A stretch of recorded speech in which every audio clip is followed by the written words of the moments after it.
Pardon? Can you do a roast? You want me to do a roast? Yeah. Can I just remind you of something? I gave birth 2 days ago.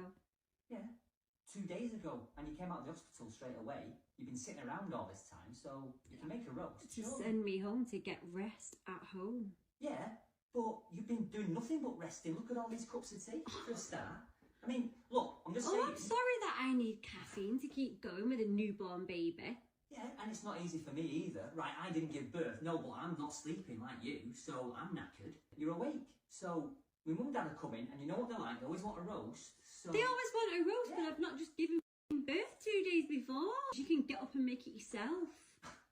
Look, you do it much better than I do. We know that. I've tried. It's a waste of time. Why are you gaslighting me? I'm not gaslighting you. You always say I'm gaslighting you. I'm not. You're trying to manipulate me into making a roast for your mum and dad because you can't be asked. Well, do you know what? I've just cooked for the last 9 months. Your kid.